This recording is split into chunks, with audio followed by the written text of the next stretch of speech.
नमो भगवते वासुदेवाय।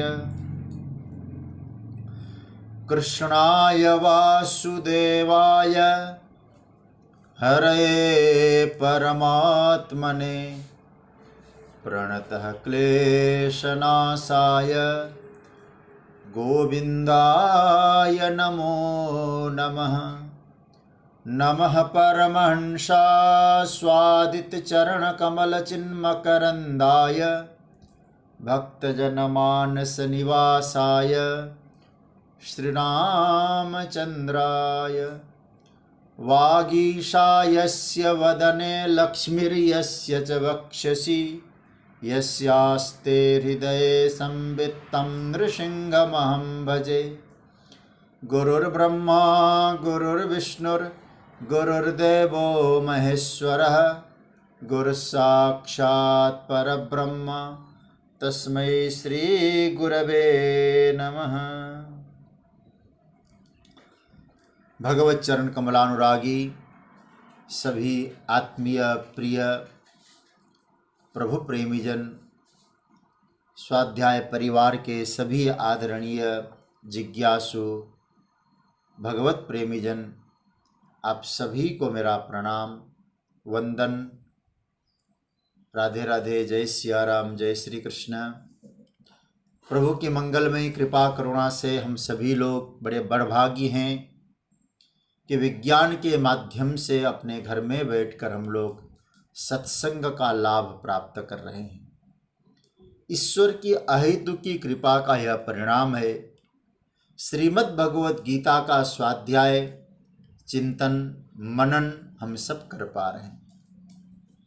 जिस प्रसंग पे हम लोग चर्चा कर रहे थे, आप अपना पुस्तक खोल लें। भगवान की स्तुति हुई। अर्जुन ने बड़ी सुंदर स्तुति की 11 श्लोकों में। स्तुति के बाद भगवान ने अपने वक्तव्य दिया। प्रथम श्लोक में भगवान ने कहा कि तुमको जो मेरे स्वरूप का दर्शन हुआ है, विश्वरूप का, ये मेरी प्रसन्नता का ही परिणाम है। और मेरा जो विश्वरूप है अर्जुन, वो परम तेजोमय है, आदि अनादि ऐसा रूप आपसे पूर्व किसी ने उसका दर्शन नहीं किया। क्यों नहीं किया? क्योंकि विश्वरूप तो पहले भी आया था।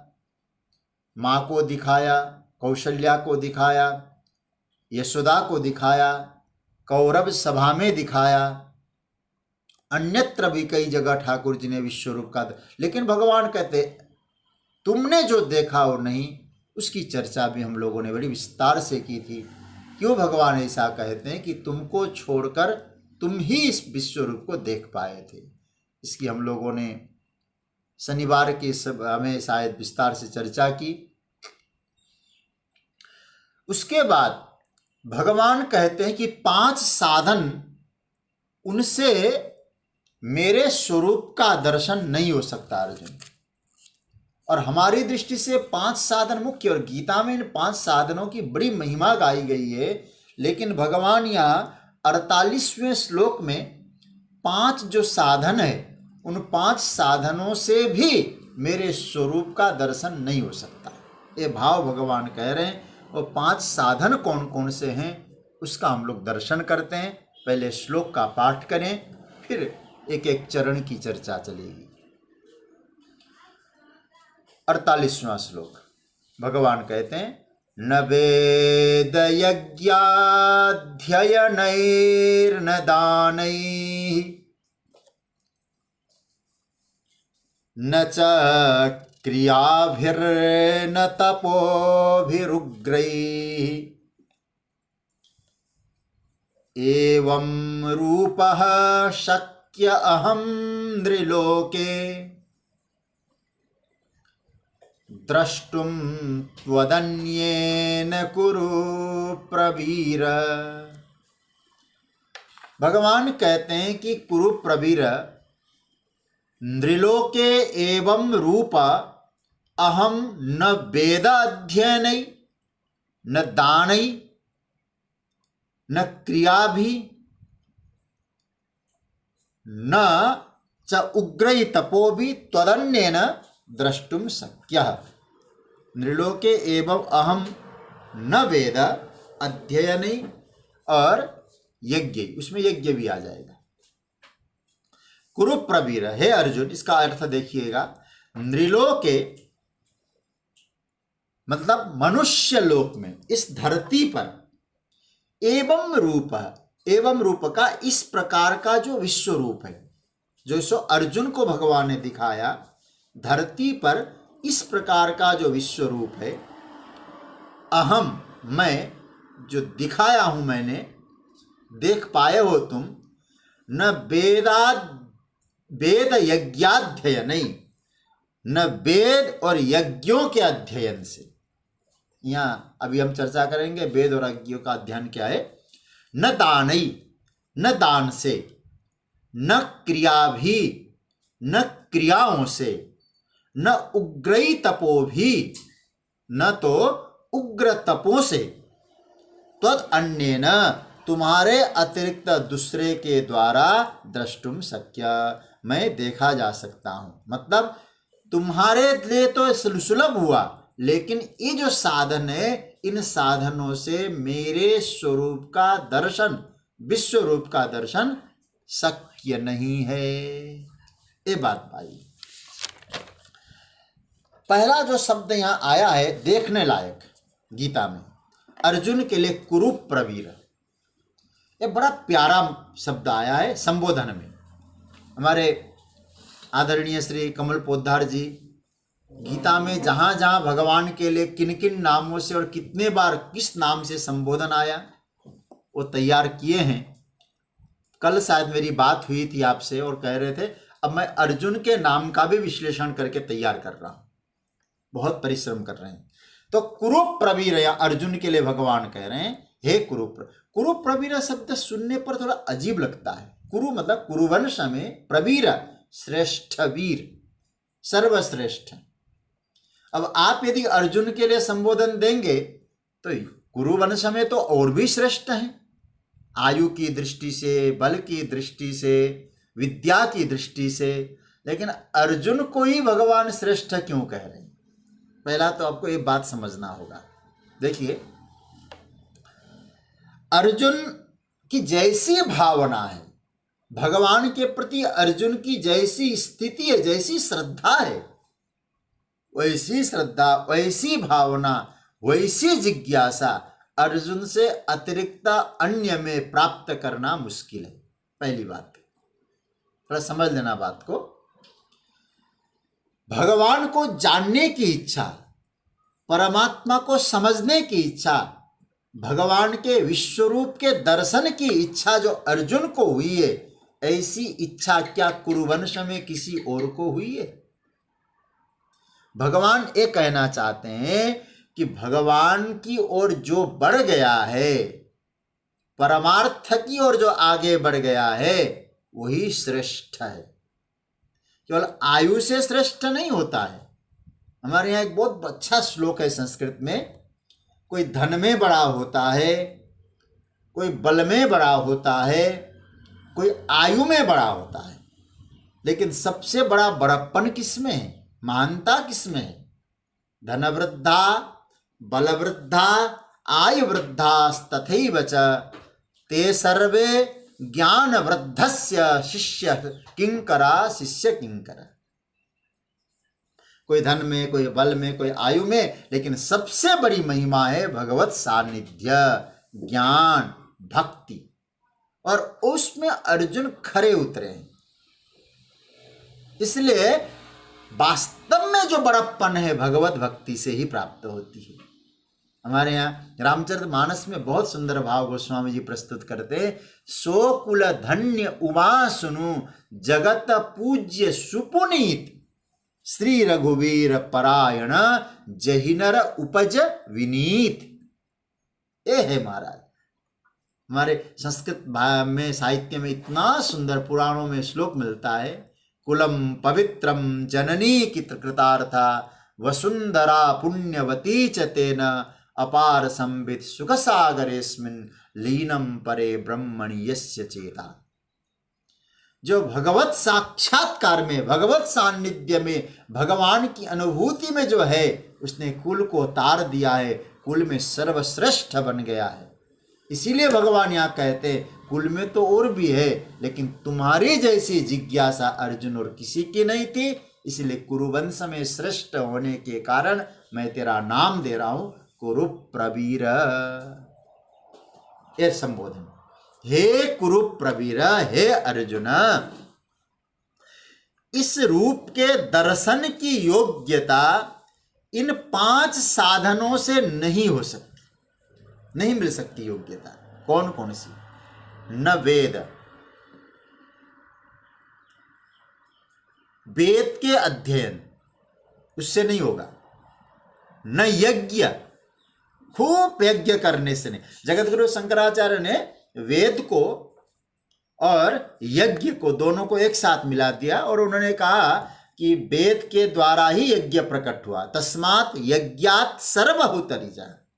तो इसलिए उन्होंने दोनों को एक साथ मिलाया। लेकिन अधिकतर टीकाकारों ने, जिसमें प्रातस्मरणीय पूज्यपाद स्वामी रामसुखदास जी महाराज भी कहते हैं कि वेद अलग विषय है, यज्ञ अलग विषय है।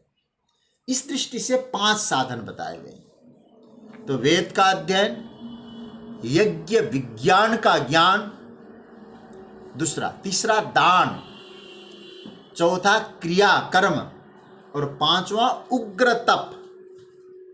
तप में विशेषण लगा दिया, उग्र तप। इन 5 साधन ऐसे हैं कि इनको करके यदि मैं विश्वरूप का दर्शन करूं, यदि ऐसा कोई सोचता है वो भ्रम में बैठा है। ध्यान से सुनिए। वेद का अध्ययन देखिए, वेद का अध्ययन क्या है, इसको थोड़ा सा ध्यान देना। हालांकि इसका गोस्वामी कहते हैं वेद का अध्ययन और यज्ञ विज्ञान का अध्ययन, दान, फिर दोहरा रहा हूं, क्रिया और उग्र तप। पहला सूत्र आया वेदाध्ययन। यहां वेदाध्ययन का मतलब वेद को पढ़ना, वेद का पाठ करना। वेद में जो पाठ होते हैं ना, लय पाठ है, घन पाठ है, कई प्रकार के पाठ होते हैं, वो पाठ। संस्कृत में जो वेद शब्द बनता है ना, वेद शब्द जो है विद ज्ञाने धातु से, हम लोगों ने वेद को एक पुस्तक तक ही सीमित कर दिया। वेद मतलब एक पुस्तक है, लेकिन विद ज्ञाने धातु से वेद बनता है। तो इसका मतलब ये हुआ शास्त्रीय ज्ञान। आपके पास ज्ञान हो, वेद को जानने की बात आए और आप समझो कि मैंने भगवान को जान लिया, ये नहीं होगा। क्यों? शास्त्रों को रट के, वेद के सूत्रों को आप रट डालो, रटने से भगवान नहीं मिलते हैं। हम लोग रामायण देखते हैं ना, पढ़ते हैं, रावण के कितने सर है? 10। 10 सर का तात्पर्य क्या था? 6 शास्त्र और 4 वेद। इतना तो उसकी खोपड़ी में था। 10 सर का यह अभिप्राय बना है महापुरुषों ने। 4 वेद और 6 शास्त्र। 6 शास्त्र मतलब होते हैं जो व्याकरण, ज्योतिष, छंद, निरुक्ता, कल्प और शिक्षा, ये 6 शरंग वेद। तो कहते हैं इन सभी को उसने अपने मस्तक में भर रखा था। इतना विद्वान रावण अपनी खोपड़ी में। एक महात्मा जी तो कह रहे थे इसलिए इसको खोपड़ी कह दिया। सारा इसमें पड़ी है लेकिन खो के पड़ी, जीवन को खो दिया लेकिन पड़ी हुई है सारी चीजें। तो वेद का अध्ययन। अच्छा, एक बात याद रखना, वेद मार्ग बताते हैं। अब पढ़ लिया आपने लेकिन चल नहीं पाए उस वेद के अनुसार, तो वेद आपको भगवत साक्षात्कार नहीं कराते। क्योंकि वेद का तात्पर्य है भगवत साक्षात्कार, परमात्मा का दर्शन, भगवान। और इसीलिए यदि आप ये समझो कि वेद पढ़ने के बाद मुझे भगवान मिल जाए, नहीं। एक थोड़ी गंभीर बात आपसे कहूं, 2 प्रकार की विद्याएं होती है। हमारे पूज्य पांडे जी बैठे हैं, उपनिषदों में मुंडक में चर्चा आई है। 2 प्रकार की विद्या है, एक पराविद्या है एक अपराविद्या है। पराविद्या किसको कहेंगे, अपराविद्या किसको कहेंगे? देखिए, पराविद्या का अर्थ होता है जिस विद्या से आप परम तत्व का अनुभव करें, परमात्मा को जान लें, वो पराविद्या है। और आपको एक नई बात बताऊं, वेद शास्त्र ये सब अपराविद्या में आते हैं। मैं आपको प्रमाण से एक बात कहूंगा। ये मुंडक उपनिषद का पहले मुंडक का प्रथम खंड का ये 5वां मंत्र है। ये बड़ा प्यारा मंत्र है। क्या कहते हैं ऋषि? तत्रापरा ऋग्वेदो यजुर्वेदः सामवेदो अथर्ववेदः शिक्षा कल्पो व्याकरणम निरुक्तम छंदो ज्योतिषम इति। देखिए यहाँ क्या कहते हैं, यहाँ 4 वेद 6 शास्त्र जो अभी मैंने कहा था ना, सब गिनाया ऋषि। ऋग्वेद, यजुर्वेद, सामवेद, अथर्ववेद, ये हो गए 4। शिक्षा, कल्प, व्याकरण, निरुक्त, छंद, ज्योतिष, ये हो गए 10। ये जो 10 है ये वेद के अंतर्गत आ गए। बोले ये सब क्या है? बोले ये सारे के सारे अपरा विद्या है। तत्र अपरा। और फिर अथ परा यया तद अक्षरम अभिगम्यते। पराविद्या कौन सी है? जो परम अक्षर परमात्मा का बोध करा दे। इसलिए भगवान कहते हैं, अर्जुन मैं हूं पराविद्या से जाने जाने वाला, परम तत्व, और तुम अपराविद्या से जानना चाहो, ये कैसे संभव है? इसलिए पढ़ना आ गया तो परमात्मा को मैं जान लूंगा, ऐसा नहीं है। क्योंकि पढ़ने के बाद भी उस वेद के अनुरूप आचरण कर नहीं पाते, ऐसे लोगों को जगतगुरु शंकराचार्य भगवान कहते हैं मूर्ख है। वेद पढ़ के भी लोग मूर्ख होते हैं, ऐसा भाष्यकार कहते हैं। शास्त्राण्यधीत्यापि भवन्ति मूर्खाः। शास्त्रों को पढ़ के भी लोग मूर्ख होते हैं। फिर शंकराचार्य भगवान से पूछा कि महाराज, जब शास्त्रों को पढ़कर लोग मूर्ख होते हैं तो विद्वान किसको कहेंगे, ज्ञानी किसको कहेंगे? यस्तु क्रियावान पुरुषा स विद्वान। जो क्रियावान है, वेद के अनुरूप आचरण करता है, वह विद्वान है। इसका सीधा सा मैं एक बात कहूं, भगवत शरणागति के बिना शास्त्र ज्ञान अहंकार को जन्म देगा, और अहंकार से परमात्मा को नहीं पाया जा सकता। अभिमान और भगवान साथ में रह नहीं हो सकता है। इसलिए जब भगवत शरणागति के बिना आपके पास शास्त्र का ज्ञान आता है, वेद का ज्ञान आता है, तो क्या होगा? अहंकार को जन्म देगा। अहंकार को जन्म देने का मतलब झुकेगा नहीं। रावण के 10 सर है, और पूरा रामचरितमानस आप देख लीजिए, रावण कहीं किसी के पास जाके झुका हो? कहीं नहीं झुका। रामचरितमानस में ऐसा वर्णन आता है, देवन तके मेरु गिरी खोहा। रावण के भय से देवता लोग सुमेरु पर्वत की गुफा में जाकर छिपने लगे। नारद जी ने कहा, कहां छिपे हो? बोले गुफा में। अच्छा, क्यों छिपे हो यहां? बोले यहां रावण के डर से। रावण जब तुमको हर जगह से भगा सकता है, गुफा में भी आ सकता है ना। उन्होंने कहा कि नहीं आएगा रावण गुफा में। क्यों? बोले गुफा के जो दरवाजे हैं ना, गुफा के जो द्वार है वो छोटे हैं, और रावण झुक नहीं सकता, तो गुफा में तो जाएगा छोटे दरवाजे से, झुकना पड़ेगा। रावण झुकेगा नहीं, इसलिए हम लोग सुरक्षित हैं। अब आप जरा सोचिए, वेद को पकड़ लिया। मैं इसलिए 6-10 सर की बात कहता हूं। मैंने मुंडक का भी संदर्भ दिया। 6 शास्त्र 4 वेद खोपड़ी में हैं। शास्त्र पढ़ लिया, लेकिन किसको जन्म दिया उसने? उस ग्रंथ ने, उन शास्त्रों ने, उस ज्ञान ने रावण का अहंकार को पोषण किया है।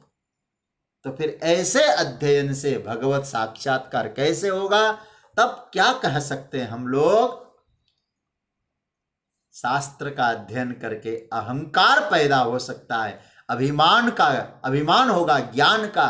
मैं आप सभी से यही कहूंगा, निवेदन, गुरु चरणों में बैठ के हमने ये सीखा है, परमात्मा की कृपा हो जाए तो ज्ञान का अभिमान नहीं होगा, अभिमान का ज्ञान हो जाएगा। इसलिए हर समय आप परमात्मा से प्रार्थना करिए, हे सरकार कभी ज्ञान का अभिमान न हो, कृपा करना हमें अभिमान का ज्ञान तुरंत हो जाए। ये प्रार्थना। वेदवत आचरण होना चाहिए। इसलिए मैं हनुमान चालीसा की एक छोटी सी बात आपको याद दिलाऊं। हनुमान जी के बारे में गोस्वामी जी कहते विद्यावान गुणी अति चातुर। हनुमान जी विद्यावान है।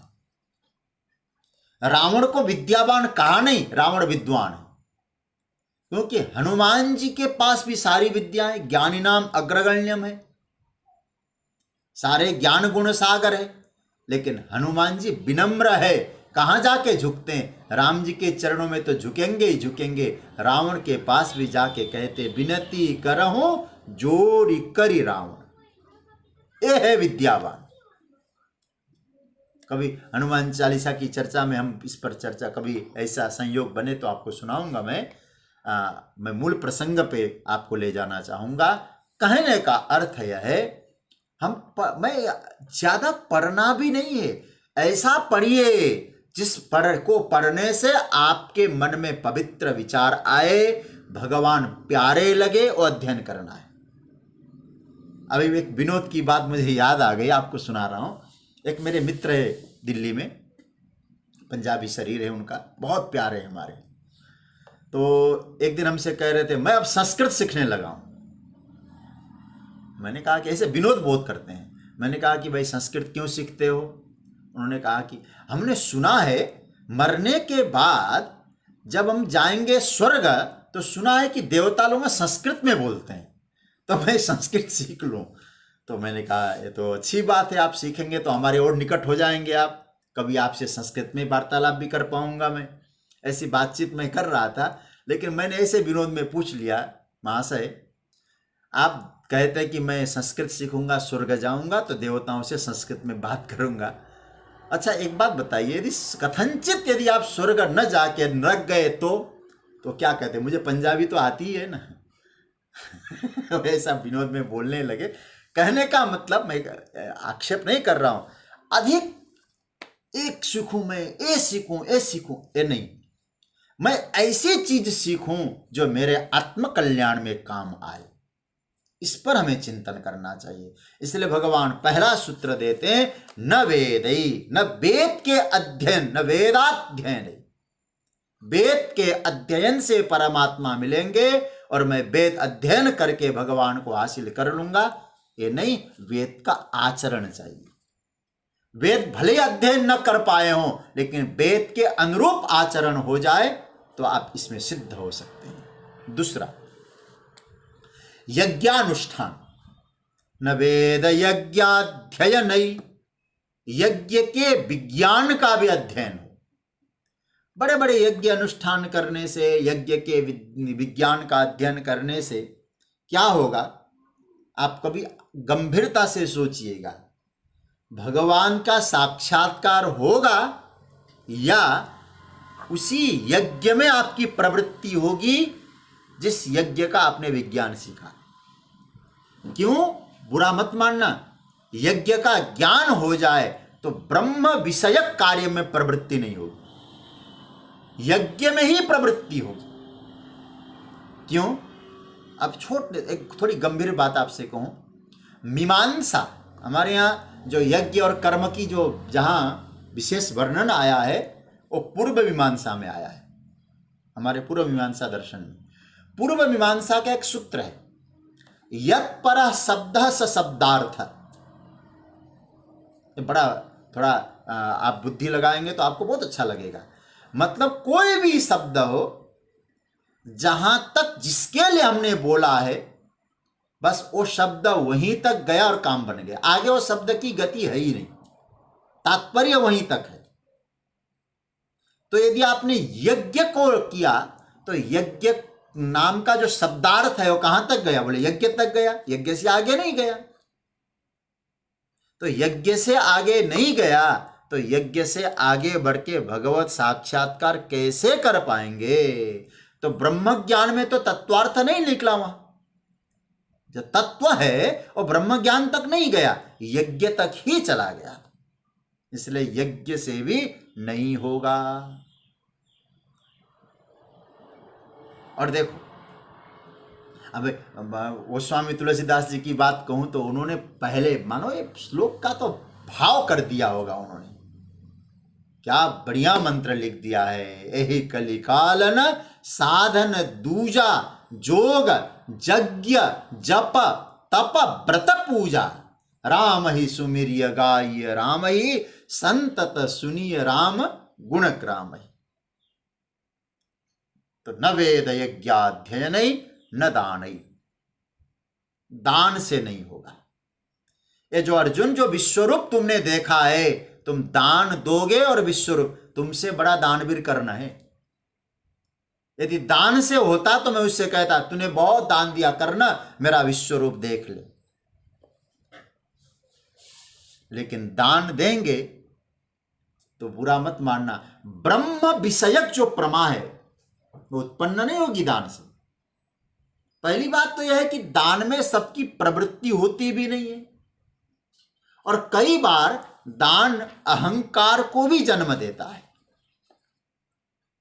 मैंने इतना दिया है, इसलिए भगवान कहते हैं न दानई और न च क्रिया भी। और आगे कहते विभिन्न प्रकार के कर्म। शंकराचार्य भगवान ने अपने भाष्य में लिखा न अग्निहोत्रादि भी। अग्निहोत्रादि कर्मों से भगवान का साक्षात्कार नहीं हो। एक कर्म किस लिए है? बोले आप अपने मन को शुद्ध करो। आप कहो कि मैंने कर्म कर लिया है तो नहीं। और फिर एक सूत्र देते उग्रई तपो भी, कठोर से कठोर। इसलिए और जगह विशेषण नहीं दिया, देखिए तप में विशेषण दिया है। उग्रई तपो भी मतलब गुफा में बैठना, एक बार भोजन करना, वस्त्र त्यागना, सर्दी में पानी में रहना, गर्मी में आग चारों तरफ जला के बीच में रहना। इन सब साधनों से यदि आप कहोगे हम भगवान को पालेंगे, भगवान कहते अर्जुन असंभव है। ये तो ऐसी बात हो गई कि एक सूर्य का बहुत प्रकाश है और आप करीब 100 दिए तैयार कर रहे हैं, और 100 दिए तैयार करके क्या कह रहे हैं? बोले कह रहे हैं अरे जानते हो, देखो मैं सूर्य की रोशनी की तुलना कर रहा हूं, कंपैरिजन कर रहा हूं, बराबरी का दर्जा देना चाहता हूं। सूर्य की अनंत रश्मियों के सामने आपके 100 दियों का प्रकाश क्या काम करेगा? 100 क्या 1000 दियों का प्रकाश अपने आप को। इसीलिए कहने का अर्थ यह है कि परमात्मा तत्व इन साधनों से मिल जाए नहीं। हां, एक बात और समझना, गीता ने इन साधनों को महत्व दिया है। जो गीता अध्ययन करते हैं उनको मालूम है सारी उपलब्धियां इन साधनों से हो सकती है। इन साधनों की महिमा है। आपको जगत में सम्मान मिल सकता है, आपको जगत में प्रतिष्ठा मिल सकती है, आपको धन मिल सकता है, वैभव मिल सकता है। पर क्या जीवन इसीलिए पाया, हम लोगों ने पाया है? हमको वैभव मिले, हमारी प्रतिष्ठा हो, खूब धन अर्जन, क्या जीवन का लक्ष्य ही है ये? अर्जुन, जो वास्तव में कहा जाए जीवन का लक्ष्य तो भगवत साक्षात्कार है।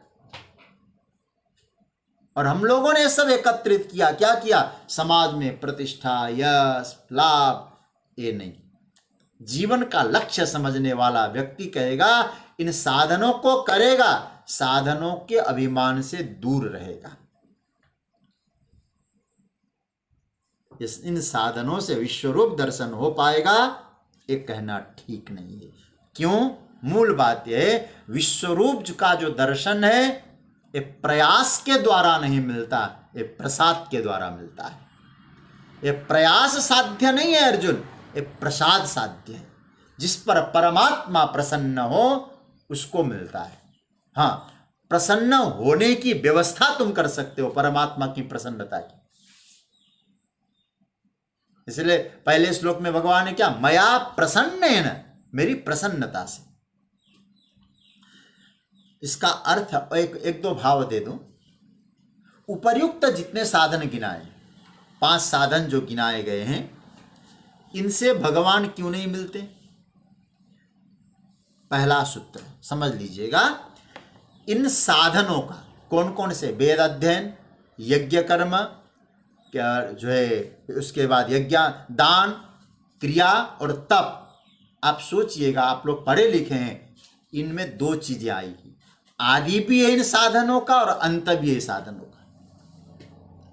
आदि और अंत वाला साधन है, और यदि आदि और अंत वाला कोई साधन है, उन सब साधनों को हमारे शास्त्रों ने कर्म की परिधि में रखा है।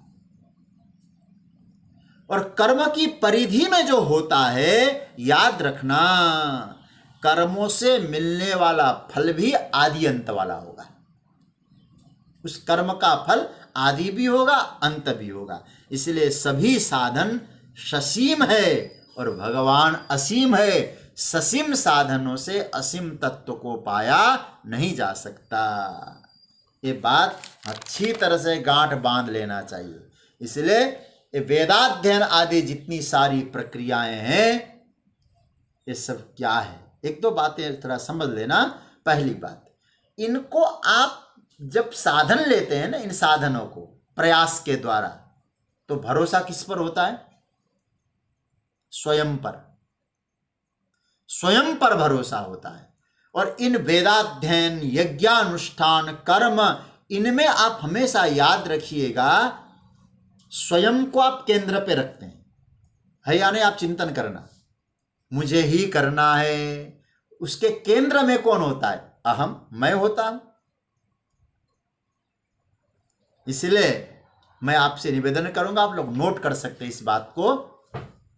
दो प्रकार के साधन हैं, एक संकल्प प्रधान साधन है, एक समर्पण प्रधान साधन है। आप लोग इसको नोट कर लीजिएगा। ये जो साधन है, जो बताया जा रहा है वेदाध्ययन, ये साधन समर्पण के प्रयोग का साधन नहीं है, संकल्प के प्रयोग का साधन है। गहराई में जाके सोचिएगा।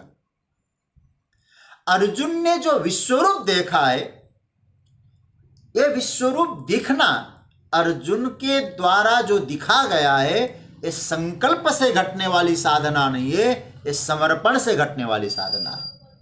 ये अलग अलग दिशाएं इन दोनों की। मतलब अर्जुन की घटना समर्पण से ही घटेगी, संकल्प से नहीं घटने वाली। इसलिए जगत में, संसार में दो प्रकार के मन होते हैं, ध्यान से सुनिएगा। दो प्रकार के मन होते हैं। एक मन होता है जो संकल्प से पाएंगे परमात्मा को, एक प्रकार की मनोवृत्ति। हम जो पाएंगे संकल्प से पाएंगे, एक प्रकार की मनोवृत्ति। और दूसरी मनोवृत्ति होती है, हम भगवान को पाएंगे समर्पण से पाएंगे। मतलब प्रभु को समर्पण से पाना, मतलब अपने आप को छोड़ देना। और उनकी श्रेणी में अर्जुनी ने, कलयुग में हमारे चैतन्य महाप्रभु, मीरा, ये सब जो है ये समर्पण के द्वारा थे। ये संकल्प प्रधान साधक नहीं थे, समर्पण प्रधान थे। मैं याद करूंगा पूज्यपाद प्रातस्मरणीय रामकृष्ण परमहंस को। उनका एक सूत्र थोड़ा पकड़ लेना, अच्छी तरह से आप समझ लेना इस बात को। देखिए, वो कहते हैं किसी नदी को पार करने के दो ढंग हैं, याद रखिएगा। एक तो नाव को पतवार से खींचे, उसको खेना पड़ता है, खेओ उसको, पतवार चलाइए, चप्पू चलाइए, पार हो जाइए। ये संकल्प का मार्ग है। दूसरा मार्ग, ये उनका भाव है, प्रतीक्षा करो, थोड़ा इंतजार करो, जब हवाएं अनुकूल हों तब उस नाव का जो पाल है वो बांध दो, नाव में चुपचाप बैठ जाओ, नाव खुद चल पड़े। पाल में भरी हुई जो हवा है उसको ले जाने लग जाए, यह समर्पण का मार्ग है। अर्जुन ने और कुछ नहीं किया है, और प्रभु की हवा चल रही है, अर्जुन ने तो बस नाव का जो पाल है उसको खोल दिया है। अर्जुन खुद नहीं चला रहा है नाव। फिर ये हवा चल रही है कृष्ण की हवा चलती है। अर्जुन ने केवल इतना काम किया है, नाव का पाल खोल दिया है, हवा के अनुकूल होकर नाव चलने लगी। रामकृष्ण परमहंस कहते, इसका मतलब है परमात्मा के अनुकूल की हवा चले, तुम समर्पित हो जाओ, मंजिल प्राप्त हो जाएगी। संकल्प तो महाराज बहुत कठिनता से प्राप्त होगा। इसलिए जो विश्वरूप का दर्शन है, इन 5 क्रियाओं को भगवान कह के कहते ना चाहते हैं, अर्जुन ये संकल्प सिद्ध नहीं है, समर्पण साध्य है, समर्पण से संभव है। तो एक समर्पण है, छोड़ दे नैया, छोड़ दे नैया अनुकूल हवाओं के लिए, ये समर्पण का मार्ग है। वो जाए, पार ले जाए, वो उनकी अनुकूलता की हवा। भागवत के 11वें स्कंद में, अब मैं उसमें नहीं जाऊंगा, भगवान स्वयं मयानुकूलेन नभस्वते ऋतम, मेरे अनुकूल की हवा। तो इसका मतलब है वो ले जाए पार या डुबा दे, बस आप नाव के पाल खोल दो। दूसरी बात कहूं, यदि डुबा भी देगा ना वो परमात्मा, तो समझ लो मेरे लिए यही किनारा है, इतना भरोसा हो उस पर। पार तो पा गए, ठीक है, नहीं पाए, बीच मझधार में डुबा दिए, तो भी हमने पार पा लिया, उस पर हमें भरोसा है। एक कहीं कवि की पंक्ति मुझे याद है, वो आपको सुना रहा हूं। कहाँ की है ये मुझे प्रामाणिक रूप से नहीं, हाँ मैंने याद किया है पहले। वो कहते हैं, सागर की लहरों पे डाल दी अपनी नाव है, सागर की लहरों पे डाल दी अपनी नाव है, सागर की लहरों पे छोड़ दी पतवार है। सागर की लहरों को भी जब तेरा ही सहारा है, तो फिर क्या मझधार है, फिर क्या किनारा है। ये समर्पण का मार्ग है। या खुद अपने बल से पार होना, ये संकल्प का मार्ग है। परमात्मा में छोड़ देना है समर्पण का मार्ग है। मुझे याद आता है एक छोटा सा संस्मरण स्मरण में आ रहा है।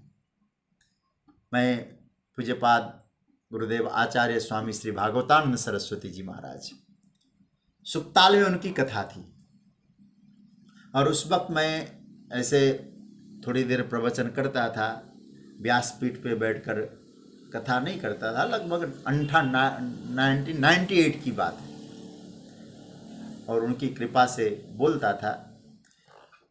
99 में तो हमने भागवत चालू किए, तो उन्होंने हमसे कहा कि बेटा, पूज्य स्वामी जी, स्वामी विष्णुआश्रम जी महाराज, आपने कभी नाम सुना हो उद्भट विद्वान श्रीमद् भागवत जी के पूज्यपाद स्वामी अखंडानंद सरस्वती जी भी उनसे कथा सुनते थे।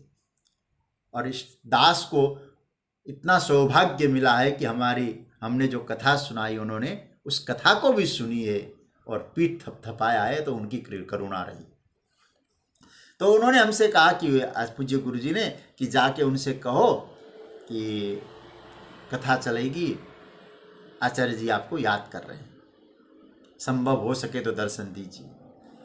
और आपको बताऊं, उनके सामान तैयार थे, गाड़ी में सामान उमान पैक हो चुका था, उनको कहीं जाना था। तो जैसे मैंने जाके निवेदन किया, तो मेरे ऊपर उनकी कृपा थी, मेरी चोटी पकड़ते थे और कहा करते थे, तुम संध्या करते हो, इस तरह से कोई मंत्र सुनाने को कहते थे, हम सुना देते थे। तो बाद में स्वामी जी ने कहा कि कहाँ कथा है, बोले वहाँ कितने बजे से इतने बजे से। मैंने सब डिटेल्स बताया, बट वृक्ष के नीचे है। तो तुरंत महाराज जी ने क्या कहा, चलो भाई, समर्पण ने संकल्प पर जीत हासिल कर लिया, सामान उतारो, हम कथा सुनेंगे। साधु का कोई संकल्प होता है क्या, अब कथा सुनने जाना है, सामान उतार दिया। तो उनका वाक्य मुझे याद आता है, समर्पण ने संकल्प पर विजय हासिल कर लिया है, मेरा संकल्प रह गया, करनिया पर हम समर्पित हो गए। तो सज्जनों, कहने का अर्थ यह है, या एक बात और कहूं मैं, कहीं आप लोग गलत अर्थ मत ले जाना, भगवान यहां वेद, यज्ञ, दान, तप, कर्म इत्यादि की हेयता पर दृष्टि नहीं डाल रहे हैं भगवान। ये बेकार है, निकृष्ट है, भगवान ये नहीं कह रहे हैं। 5 साधन निकृष्ट है ऐसा नहीं, इन 5 साधनों की महिमा है। आप लोग गीता साथ में रखे होंगे, आप लोग सीधा इस गीता 18वां अध्याय का 5वां श्लोक खोलिए, आपको मालूम पड़ जाएगा। भगवान इनको खत्म नहीं, बेकार है नहीं कहते। 18वें का 5वां क्या कहते हैं भगवान? इसमें स्पष्ट भगवान कह रहे हैं, यज्ञ दान तपः कर्म। देखिए क्या कहते हैं, न त्याज्यम कार्यमेव तत्।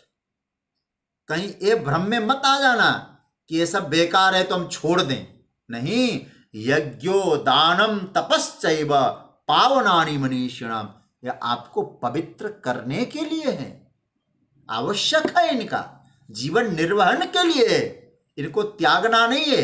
बस इनके भरोसे पे मत रहना, ये करता रहूंगा तो निश्चित रूप से भगवान को हासिल कर लूंगा। इसका मतलब यह है, इनके तात्पर्य को समझो। इसलिए यहां भगवान ने स्पष्ट कह दिया है, ये पवित्र करने वाले साधन है, उपलब्धि के साधन है, सम्मान के साधन है। यहां जो प्रभु कह रहे हैं, इन साधनों से विश्वरूप का दर्शन नहीं हो सकता। इससे भगवान विश्वरूप की महिमा का गान कर रहे हैं। जैसे मैं एक छोटा सा उदाहरण दूं, कोई व्यक्ति कह रहा है, मैं तो बहुत बेकार था, शराबी कबाबी नवाबी जितने अवगुण थे सब मुझ में थे, किंतु मेरे गुरुजी मेरे घर पे आ गए और गुरुजी के सानिध्य को पाकर तो मैं कृतार्थ हो गया, सब छूट गया।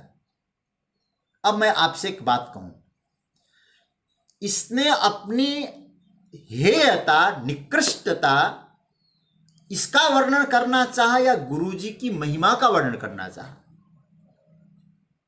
आप विचार करेंगे तो आपको लगेगा नहीं, अपनी कमी को नहीं बखान कर रहा है, अपनी गुरुजी को महिमा, गुरुजी की महिमा गा रहा है। भगवान यहां जो बात कहकर ये सब बेकार है ये नहीं कहना चाहते। भगवान कहना चाहते, मेरे विश्वरूप के दर्शन की महिमा कितनी है। ये साधन बेकार है भगवान नहीं कह रहे हैं, भगवान इन सब से मेरे विश्वरूप का दर्शन नहीं होगा, ये कहना का मतलब है विश्वरूप दर्शन की महिमा कितनी है, इसकी दुर्लभता कितनी है। और इसी अध्याय के जो हम लोग पाठ कर रहे हैं इस समय चल रहा है, इसी अध्याय के 53वें श्लोक में आप जरा देखिए, इसी 11वें अध्याय के, नाहम वेदैर न तपसा, वहां भी स्पष्ट करेंगे ठाकुर जी, न दाने न चेज्या, चेज्या मतलब इज्या मतलब यज्ञ, इज्या मतलब यज्ञ, असत्य एवं विदो द्रष्टुम दृष्टवान सीमा माम्य था। जैसे तुमने देखा उसमें ठीक है, लेकिन इन साधनों से नहीं हो सकता। इसलिए यहां भगवान बहुत सुंदर सूत्र दे रहे हैं, अर्जुन एवं शक्य, इस प्रकार से मैं दिखा जा सकता हूं। कहां महाराज? चले स्वर्ग में? बोले नहीं, देखना चाहो नृलोके। ये शब्द अंडरलाइन करने जैसा शब्द है, नृलोके। नृ शब्द का अर्थ है मनुष्य। इसी श्लोक में देखिए जरा, भगवान क्या कहते हैं, एवं रूप शक्य अहम नृलोके। यदि आप देखना चाहते हो, इसी मनुष्य लोक में मेरा दर्शन कर सकते हो। आपको भगवान का साक्षात्कार करने के लिए वहां ऊपर जाना नहीं है। दूसरी बात, ऊपर जाना नहीं है और मरना भी नहीं है। मरने के बाद भगवान का दर्शन करेंगे, ये भ्रम नहीं है। श्रीमद् भगवत गीता मरने के बाद मुक्ति की चर्चा कभी करती ही नहीं है। जीते जी मुक्ति का अनुभव करो। गीता का तो सिद्धांत ही निराला है, नृलोके। इसलिए हमारे उपनिषद में कहा, यचेद विहादिन महति विनष्टि। यह उपनिषद ने कहा, यह के 3 अर्थ बताए, इसी जन्म में, इसी लोक में, इसी समय, वर्तमान में, इसी लोक में, ये बताया। और इसी देह से पा सकते हो, इसी लोक में पा सकते हो और वर्तमान में ही पा सकते हो। नृलोके का इतना अर्थ करना, मनुष्य देह में मनुष्य लोक में और मनुष्य जन्म की, मनुष्य जीवन की परिधि में। तो अब आपको ये तो स्पष्ट करना पड़ेगा, सोचना पड़ेगा कि भगवत साक्षात्कार के लिए मरना नहीं है, एक तो स्पष्ट समझ लो। और भगवान का साक्षात्कार करने के लिए आपको कहीं अन्यत्र जाना भी नहीं है, और भगवान का साक्षात्कार करने के लिए आपको प्रतीक्षा भी नहीं करनी है। यहां है, इसी समय मिलेगा, इसी देह से प्राप्त कर सकेंगे और इसी लोक में प्राप्त कर सकेंगे। देखो, विश्वरूप में भगवान के स्वरूप का परिवर्तन, अर्जुन तो वही रहा। इसलिए नृलोके के 3 अर्थ करना सज्जनों। मैं कभी आपसे प्रश्न करूंगा, शक्य अहम नृलोके, फिर याद दिलाऊं, दिमाग में बैठ जाए, इसी मनुष्य लोक में, मनुष्य जीवन में और मनुष्य जीवन की परिधि में, इसी परिधि के भीतर आप परमात्मा का साक्षात्कार कर। ये नृलोकी के 3 अर्थ हैं। और मनुष्य लोक में इन साधनों से हो सकता है अर्जुन, लेकिन तुम्हारे सिवाय किसी ने नहीं देखा, कोई शक्य नहीं हुआ। क्यों नहीं हुआ? क्योंकि वो साधन साध्य मानने लगे, कृपा साध्य नहीं समझने लगे। हम इतना कर लेंगे तो मिल जाएगा। क्या साधना से परमात्मा को तोड़ लेंगे हम? इसका तात्पर्य यह नहीं है इन साधनों से तू देख सकेगा, इन साधनों से नहीं देख पाएगा तू, लेकिन साधनों के माध्यम से जो तात्पर्य है साधनों का, उसका अनुसंधान करो, लग जाओ। अर्जुन, मैंने जो दिखाया है मेरी प्रसन्नता से तुमको दिखाया है। शक्य अहम नृलोके द्रष्टुम त्वदन्येन कुरु प्रवीर। मतलब दिखाने वाला प्रसन्न हो तो दिखा देगा, दिखाने वाला प्रसन्न हो। याद रखना, अर्जुन के लिए भगवान क्या कहते हैं? मया प्रसन्नेन। और अर्जुन ने भी इस बात को स्वीकार किया। थोड़ा सा आइए, अच्छा लगेगा आपको। 18वें अध्याय में जाइए, जब अर्जुन ने अंतिम वाक्य बोला है, यह है 73वां श्लोक।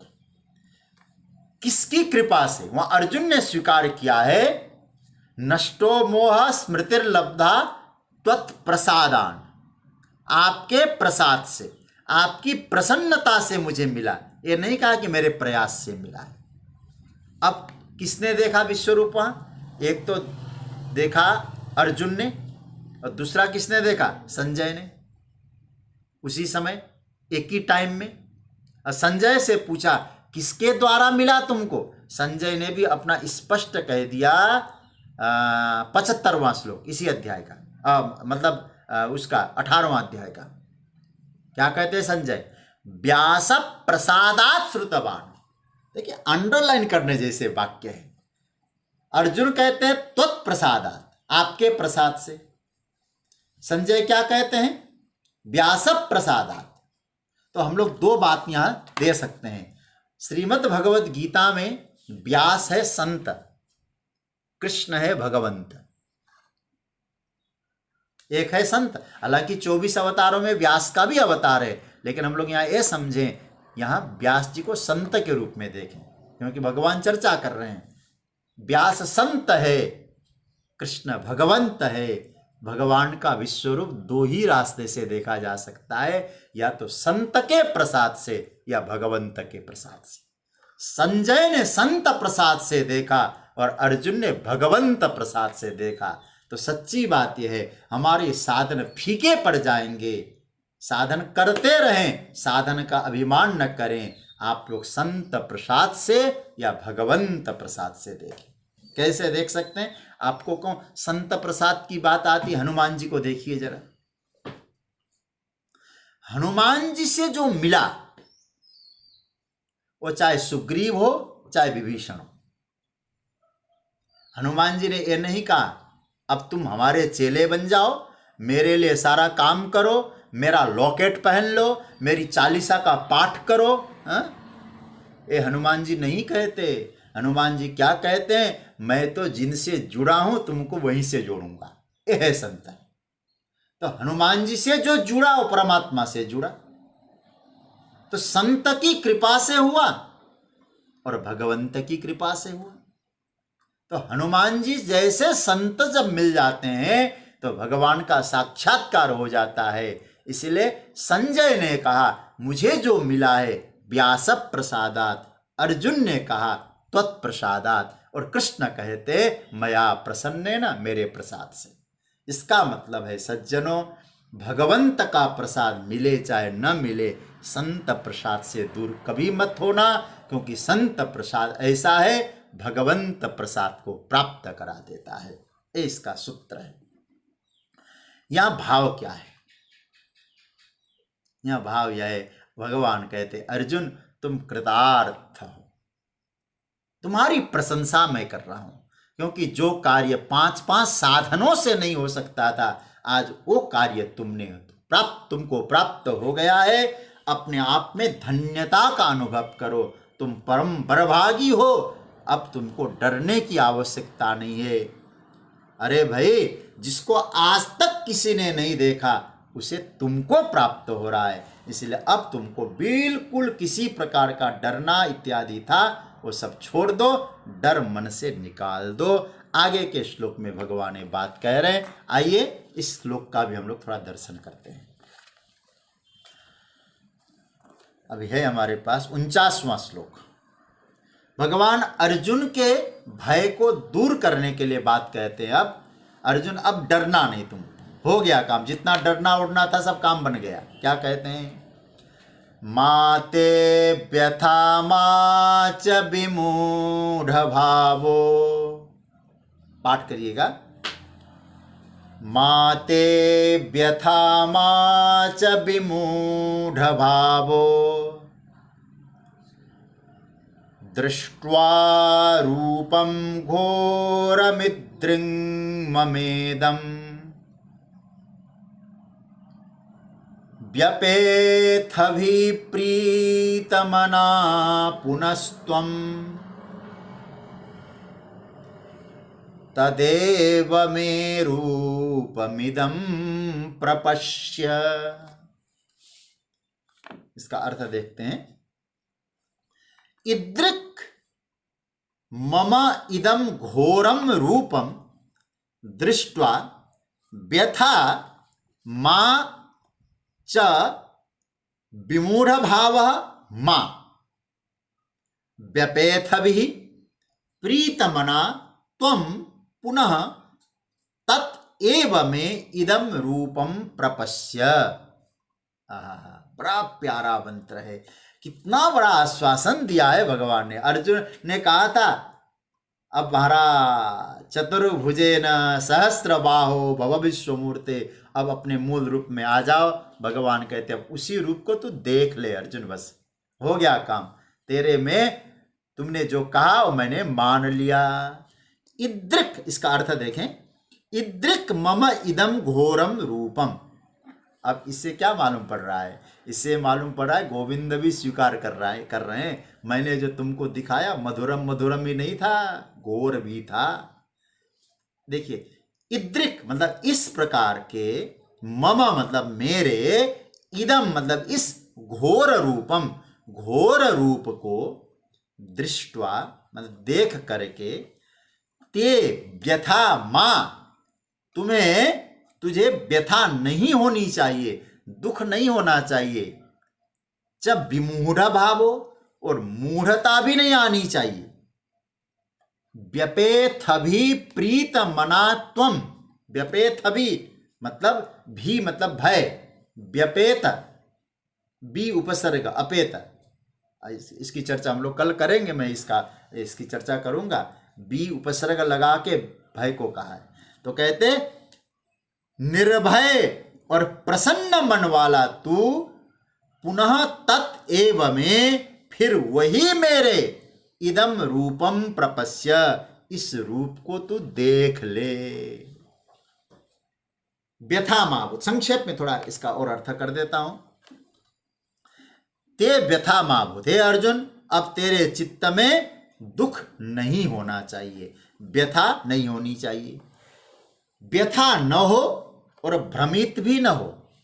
देखिए, भ्रमित को हम लोग कहते हैं किंग कर्तव्य विमूढ़।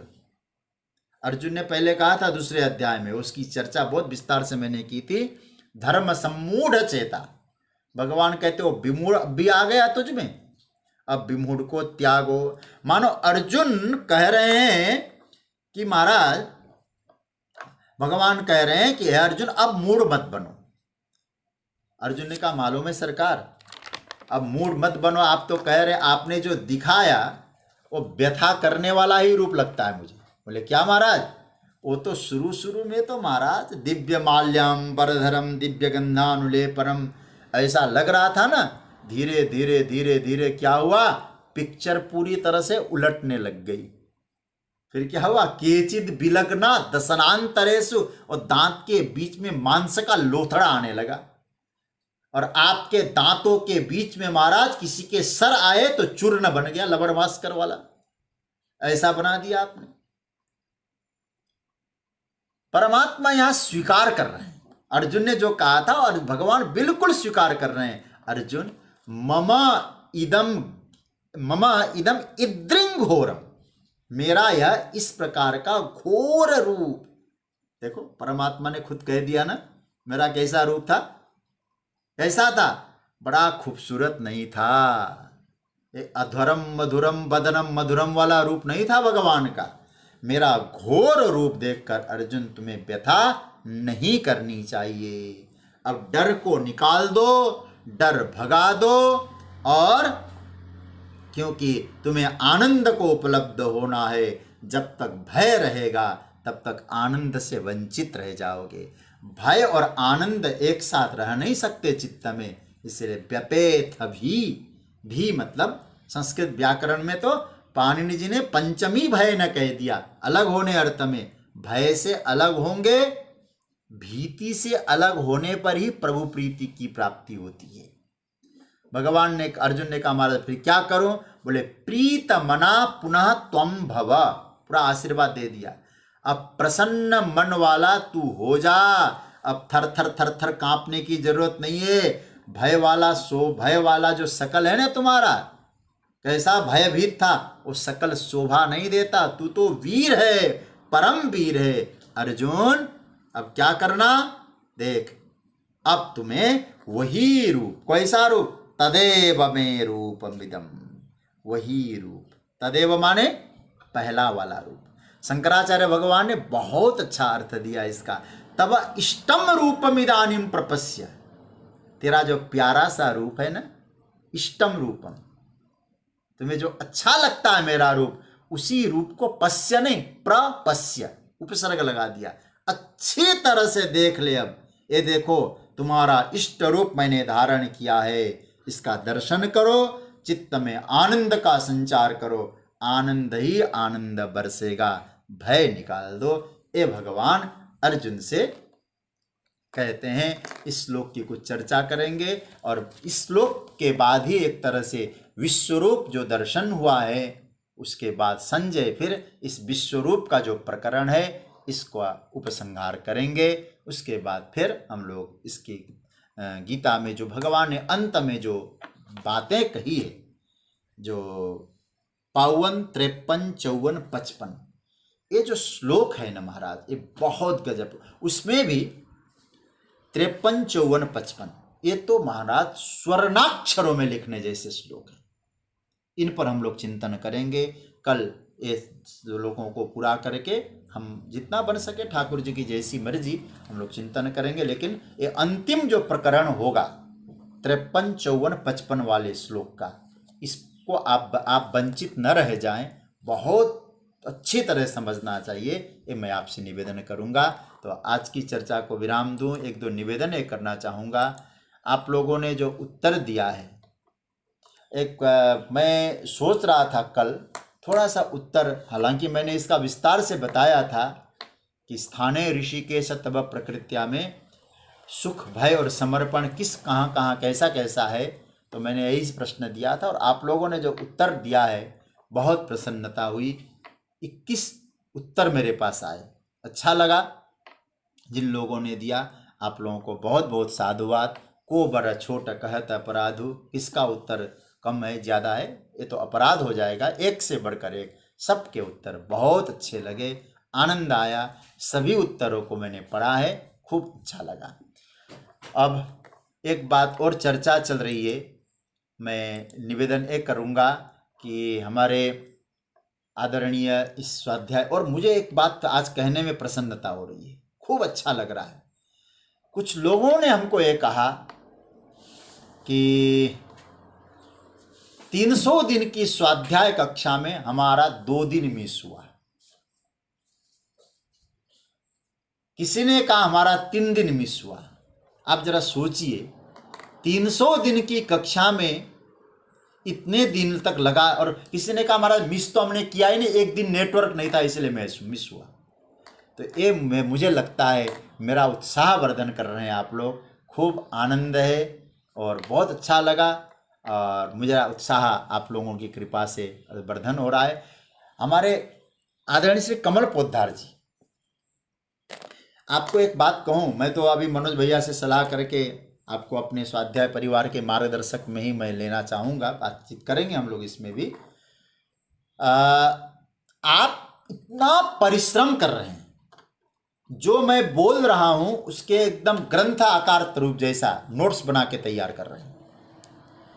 मतलब मैं दूसरा अध्याय जब प्रूफ रीडिंग कर रहा हूँ, कभी कभी देखता हूँ तो लगता है कि महाराज ये इतने परिश्रम किए होंगे। वो जो प्रवचन बोला जाता है, जैसे हमारे चाणक्य जी लिखते हैं, वैसे लिख के पुस्तक आकार तैयार कर रहे हो, नोट्स बना रहे हैं।